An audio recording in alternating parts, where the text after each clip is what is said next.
اے نبی صلی اللہ علیہ وسلم میں نے پہلے یہ کر لیا, پہلے آپ نے ہر چیز کو افعل والا حرج, افعل والا حرج. تو ترتیب اگر الٹ پلٹ ہو جائے تو چونکہ مستحب ہے, ضروری نہیں ہے, واجب نہیں ہے, لہذا الٹ پلٹ آتے تو کوئی بری بات نہیں ہے, نہ کوئی دم دینے کی ضرورت ہے. ان چیزوں کو آپ خاص طور سے خیال رکھیں. اب آئیے 11, 12, 13 کیا کام کرنا ہے ہمیں. تو اب 21واں پوائنٹ یہ ہے, اس کو ایام تشریق کہتے ہیں. ایام تشریق کہتے ہیں. جو آپ نے قربانی کاٹی تھی نا, تو اس کے جو گوشت ہوتے تھے اس کو لمبائی میں کاٹ کر کیا کرتے ہیں, لمبائی میں کاٹ کر کباب بناتے ہیں. عربی زبان میں اس کو بھی شرقہ یشرق مانے کاٹ دینا, چونکہ ان دنوں میں کباب بنانا کرنا, یا تو یہ مانا لیا شرقہ یشرق تشریقا, یعنی بہت ہی نورانی اور بہت ہی روشنی والے, یعنی کہ ایمان کے یہ نورانی راتیں ہیں جہاں پر آپ گزارے ایام مینا 11, 12, 13. تو آپ کیا کریں گے, راتیں مینا میں گزارنا ہے, اور روزانہ زوال کے بعد سورج, زوال کہتے ہیں درمیان میں 12 بجے دوہر کے ٹائم پہ جو سورج درمیان میں آ جاتا ہے, اس کا پھر جو ہٹتا ہے اس کو عربی زبان میں زوال کہتے ہیں.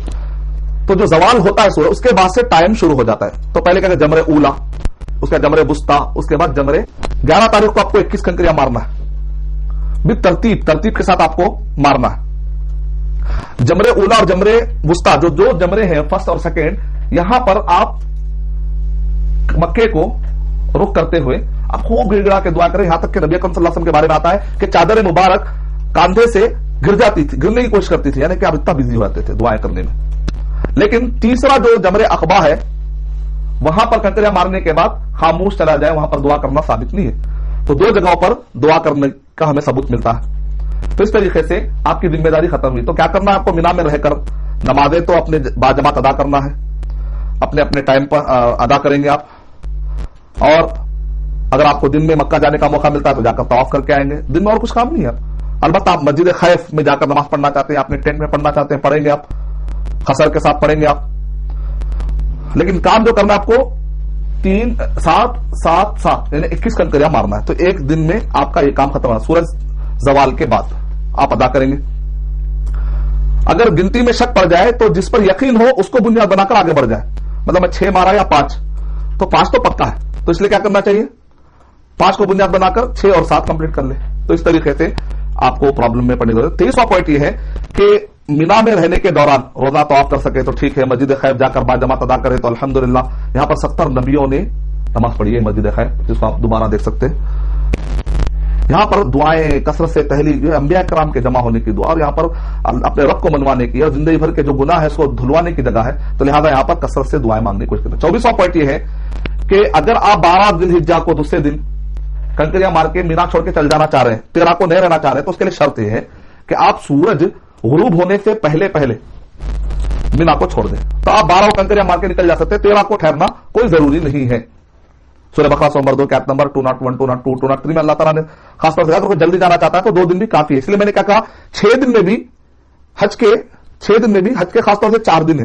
مینا سنت ہے لیکن کوئی ضروری نہیں ہے. تو عرفہ شروع ہوا آپ کا 9ویں تاریخ, 10ویں تاریخ کو مینا میں آپ آئے, پھر اس کے 11 اور 12 یعنی کہ 4 دن اصل ہے. اگر ایک آدمی سورج غروب ہونے سے پہلے چلا گیا تو آپ کے لیے 13 کو ٹھہرنا کوئی ضروری نہیں ہے. اس کا مطلب کیا نکلا, اس کا مطلب نکلا کہ حج میں 6 دن امپورٹنٹ, 6 میں سے بھی خاص طور سے 4 تو آپ کو توجہ دینا ہی دینا.